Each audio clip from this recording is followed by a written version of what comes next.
Hello, Dreamcatchers, and welcome to the Writers Haven Show. I am your host, Helena, and today I'm here with author Simba Sana to discuss his memoir, Never Stop.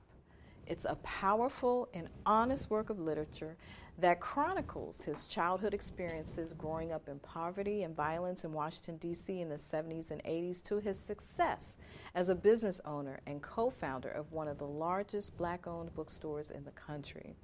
Here to share his incredible life and author's journey is Simba Sana. Join me in welcoming him to the Haven. How are you, Simba? I'm very well. Thank you so much for having me. It's a pleasure to be here. Thank you so much, my Washingtonian homie. Being a native of Washington, we're a rare D.C. breed nowadays. Yeah, we really are. Many people that I talk to about, the first thing they ask me is, did you grow up in D.C.? When I tell them I live in the area, and I say, yeah, I'm not an implant, I'm a native. So you're right, we're a rare breed and very special people. And I must say, I really, really enjoyed your life's journey as told through your memoir. And it really took me back to having come from Washington, D.C., and having read some of the things that you had put in there that was, I think, very much D.C. culture to some degree. It was just a wonderful read. So talk to us about what was the genesis for writing the memoir? Really, for me, I was forced to write the book, or another word is compelled. Mm-hmm. It was something that had been suggested over a period of years, and I kept avoiding the process because I had a business, always had something else to do. It only happened when all of that was taken from me, so had nothing else to do, and someone came again with the suggestion to write a memoir, and had nothing else in front of me, and I was compelled to write, and I had made a discovery of something that I felt needed to be put in a book. Okay, so just making sure that I understand the chronology.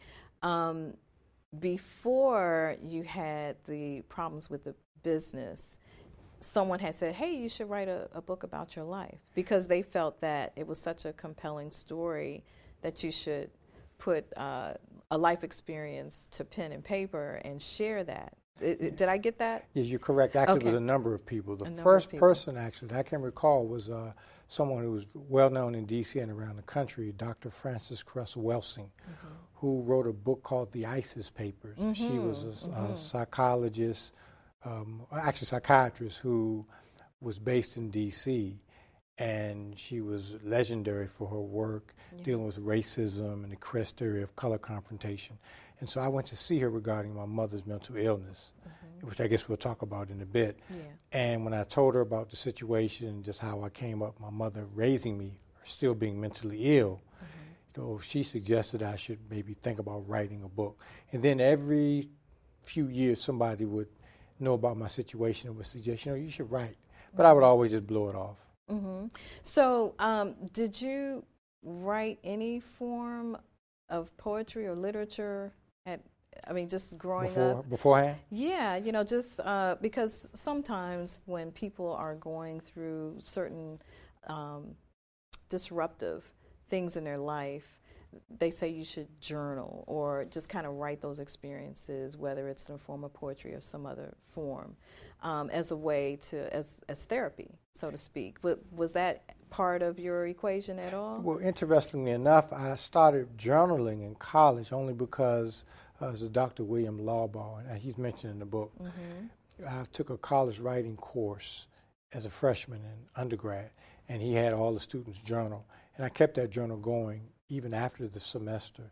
So I would journal periodically, and even as an adult, once I came out of college, I would journal periodically, whether it was once every few weeks or 3 or 4 times a year. I kept a journal. And so that was the impetus of this idea of writing and potentially writing a book. So actually the idea crossed my mind in college, but once I got into the business of living and working and surviving, the idea kind of went away until Dr. Welsing mentioned it again. Okay, because your background, in terms of what you majored in college, and you have 2 master's degrees. That's correct. But none of them is in the area of writing or English. Undergrad, I was a double major in business and finance and accounting. And so that was my double major, BNF and accounting. And so writing was something I never really considered again. Right, which is so incredible given how gifted you are as a writer. Not having, the formal training or background. Not to say that you have to, but I mean, you write so eloquently that one would assume that you have some kind of writing experience, and that's what I'm trying to get out from you as well is, did you write when you were younger? Did you write through any pain or anything like that? You're like, no. But part of what helps being a good writer is reading, and I read a lot of books. Okay. You read good literature, so words every day would come in my head, and it would be something I'd read from someplace else or somewhere else. And so reading really helped my writing a lot. And again, James Baldwin is my favorite writer. And so reading him and just like, wow, sometimes I would read things that he wrote that actually was clearer than what I was trying to figure out in my own head. So I was just amazed at what he could do with the words. Right. And so it actually kind of hurt my writing some because, when I would look at my writing, I'm like, it's not as good as James Baldwin, but then I realized I'm not James Baldwin. So once I was able it took a while to get beyond that. Okay. Well, we're going to get more into your actual process for writing the memoir.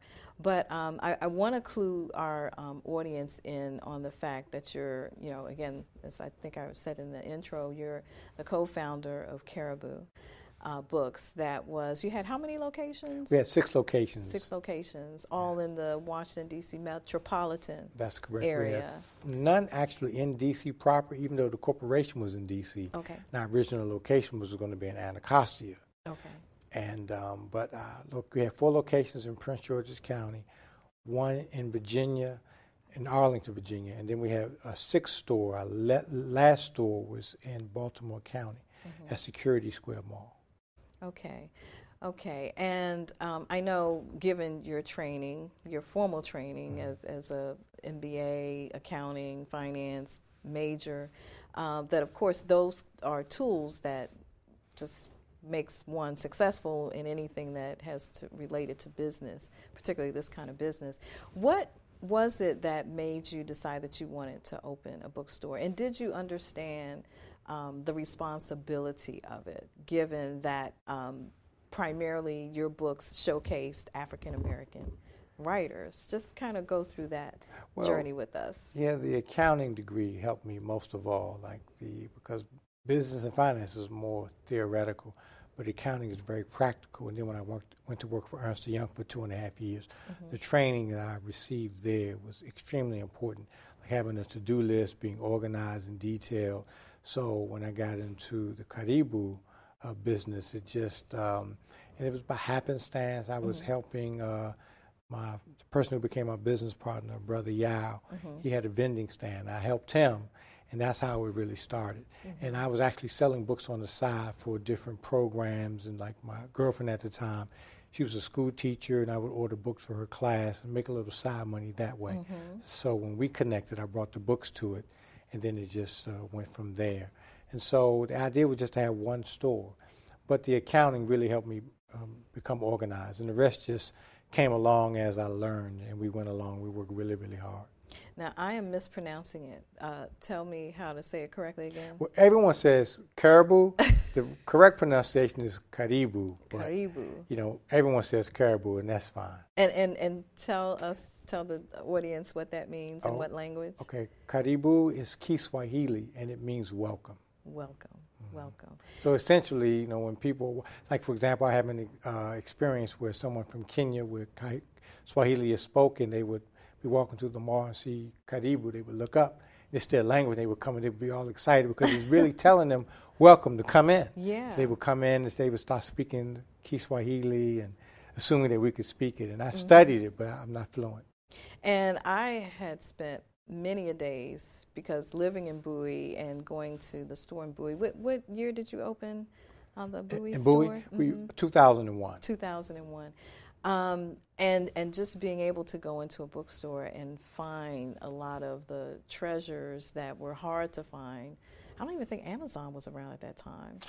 They were around. They were around. They still were, they weren't where they are right now. Okay, they were kind of still in their infancy. Yeah, they weren't profitable, but and investors. This guy Billy Miller, who was this great fund manager, he predicted that Amazon was going to make a lot of money. He was correct. Okay. But being able to go into the store and to find a lot of the gems that were hard to find was a real treat. And then that's the other question is, was that your intent to create this bookstore that would house these wonderful, wonderful books written by African Americans? And because people went there, I know I did, a lot of times I went there just because it was an African American bookstore. Sometimes just to hang out. You know, I would buy books, but it was just a great place to go. And as a writer, I just always would even meet some friends there. It was definitely a place you would go. If you're going to Bowie Town Center, you had to stop at Karibu. Say it one more time. Karibu. Karibu. You need to say Karibu. Am I saying it right? Yeah. Karibu. But was that your intention? Yeah, it really, Karibu really came out of my involvement and my former business partner's involvement in a conscious raising group called the African Development Organization. We were members, and it was a Pan-Africanist Black nationalist group that was based in D.C. There were maybe about 20 or 30 members, and I talk about ADO and Never Stop. And from that conscious raising activity, we had a Lorton Prison College program that we were involved in, tutoring down there. We had a continuous food program, alternative study groups. So every weekend we were studying conscious raising literature. Ivan Van Sertimer, Chancellor Williams, Sheikh Anta Diop, you know, all of those guys, and a few ladies, Asada Shakur, Miseducation of the Negro. So Karibu really came out of that vein. So the idea was to sell conscious raising literature. But of course, once we started selling books and you're servicing customers started asking for things that originally we weren't intending on selling, but when you want to give good service. Right. So it was kind of organic. We had an idea in mind. But then when you're servicing customers, they have certain things that they want.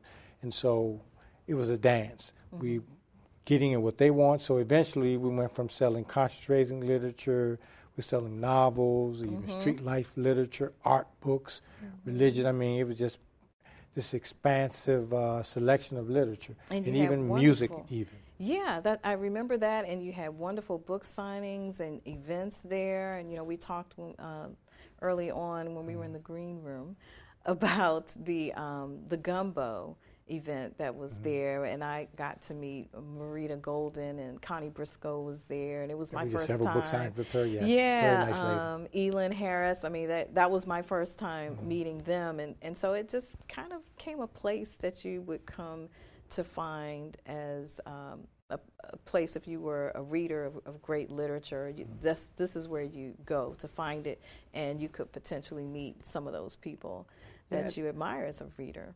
Yeah, and actually, I did my master's thesis. I got my first master's in African Studies. Now, I was very fortunate at Howard University.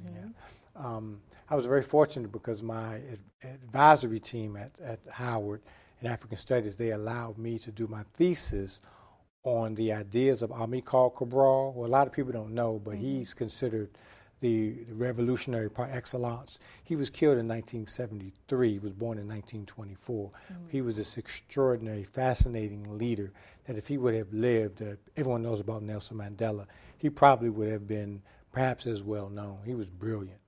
And he was tragically killed in 73, but he led the resistance against the Portuguese colonizers.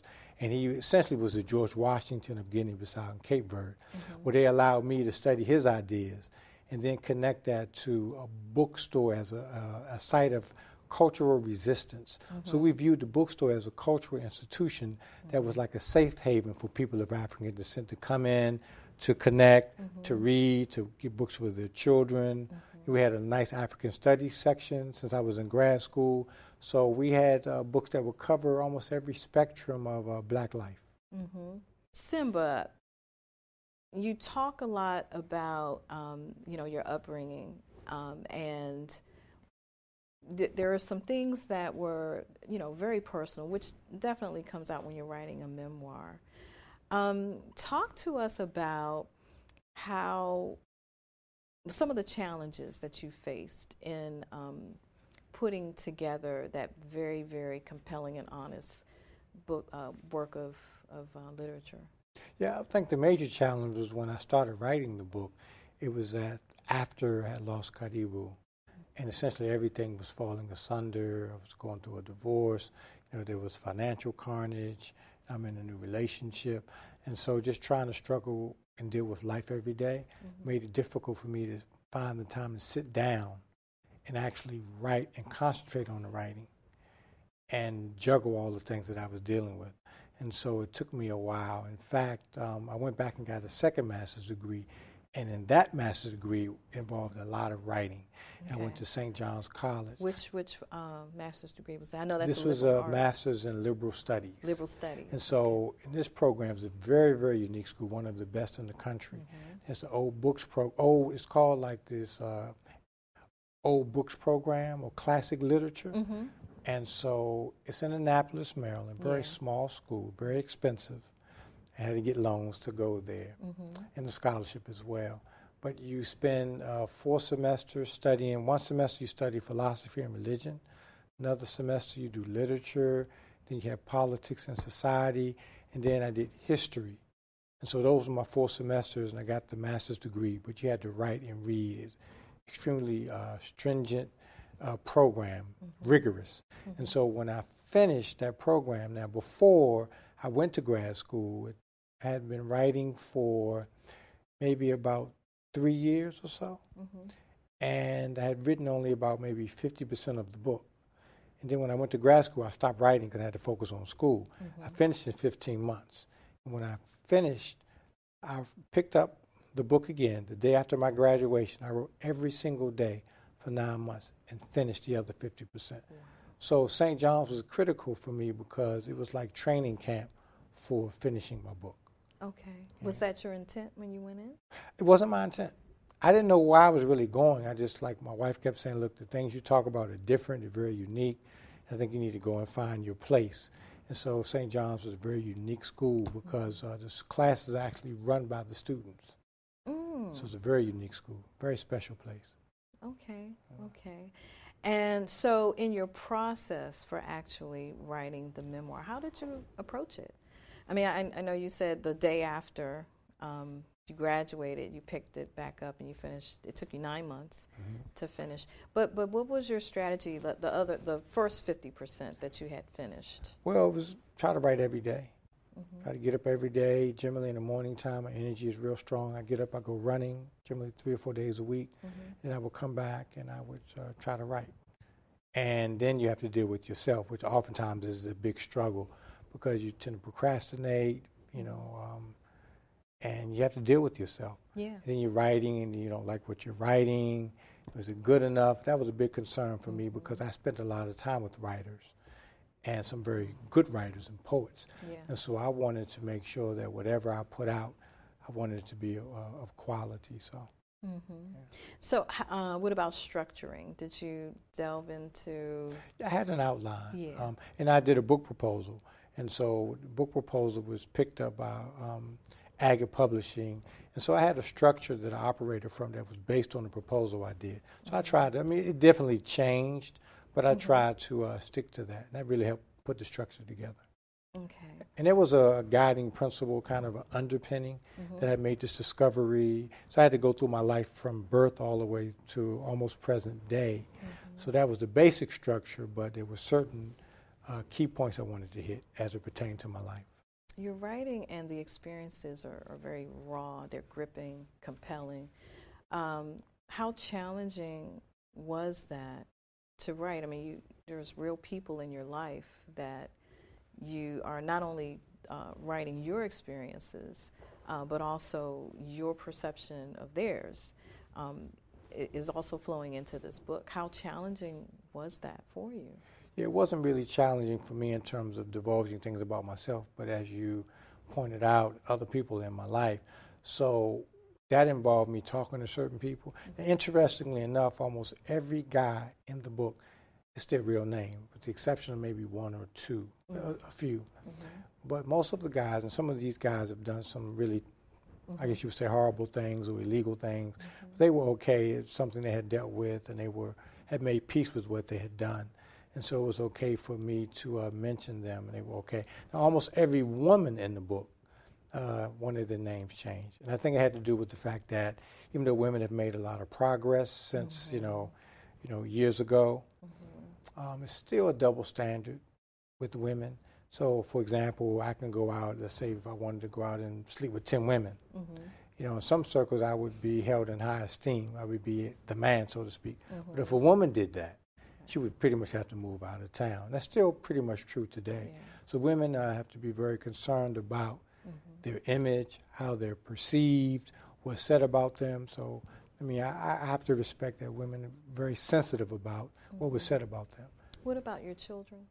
Definitely their names were changed. Okay. Yeah. Okay. Yeah. Okay.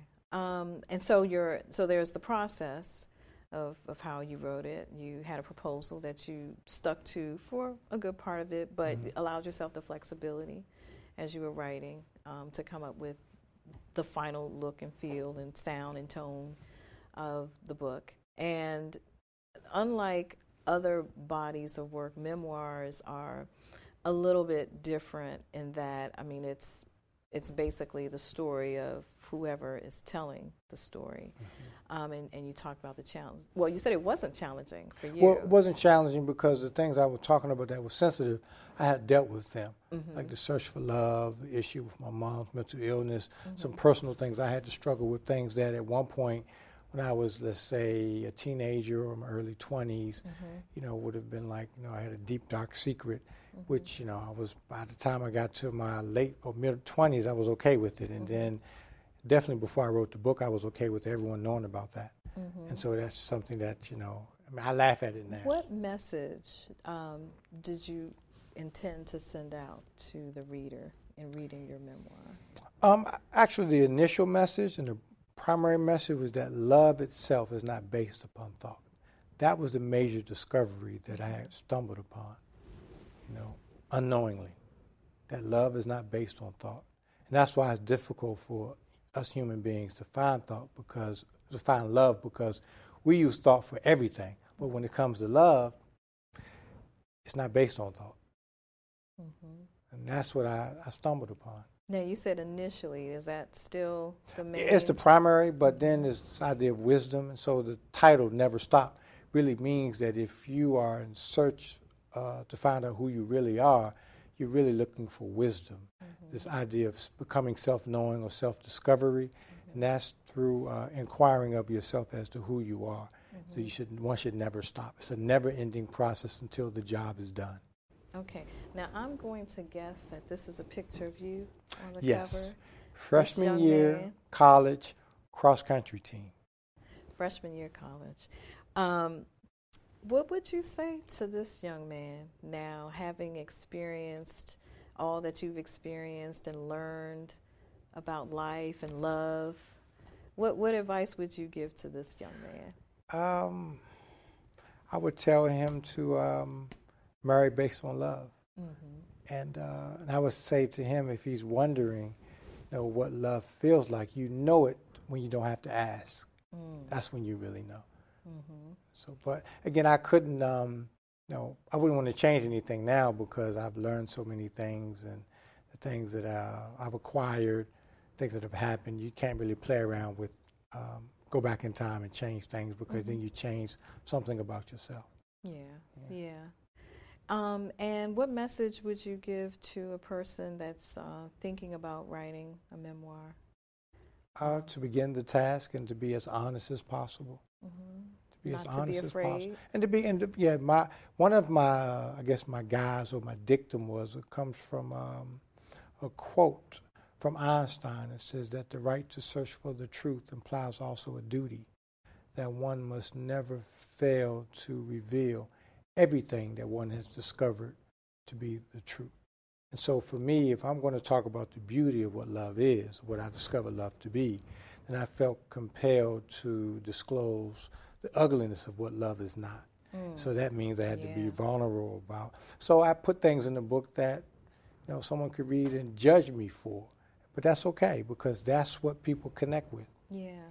Yeah, absolutely. and how someone could judge me says more about them than it says about myself. Absolutely. About me. And their own life experiences and their perception of what you've put in front of them. Because I want to, the idea of writing the book was to help people, to help change lives, or to inspire them to change their own life.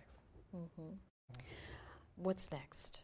What's next? What I'm doing right now, I'm promoting the book. I'm speaking. I have, tomorrow I'll be speaking I'm a Penn Faulkner. I'm a participating author with the Penn Faulkner Writers in Schools program. So tomorrow I'll be speaking to 2 different classes at Cardozo Senior High School.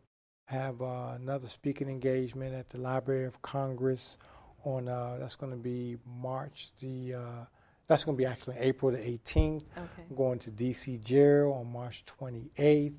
I'm going to be speaking at Howard Community College March 27th. So I was just at the Schomburg in New York last week speaking on a panel on the 54th anniversary of the assassination of Malcolm X. So speaking is really what I love to do. And so the book really serves as a platform for me to travel and talk to people locally, anywhere in the country. I've been out to California, I've been down south, New York. I'm going back to Philadelphia also in April the 6th at the Uncle Bobby's bookstore and cafe. Okay. Any more writing in your future? Just some essays. Okay. I'm going to write something about my relationship to Malcolm X and what he did for me. So just maybe some essays. That would be real nice. Yeah. Yeah. We would definitely look forward to seeing a collection of essays from you and having you come back on The Haven. This is great. Thank you so much for sharing your life with us and this uncompromising and boldly honest work of literature. Thank you so much for coming on the show. Yes, I just want to mention I have a website. I would encourage people to go to simbasana.com and all of my, you can log in, you can sign up, and I have emails going out updating the recipients on upcoming events. Okay. So thank you for joining me in The Haven. Dreamcatchers, thanks for joining us in The Haven. Remember to connect with me socially on Facebook, Twitter, Tumblr, and Instagram at Author V. Helena. And you can stream us on YouTube, iTunes, Spotify, iHeartRadio, Sonos, YouTube, SoundCloud, Alexa, and Spreaker, all at Writers Haven Show with V. Helena. I look forward to connecting with you, and until next time, catch fire on purpose.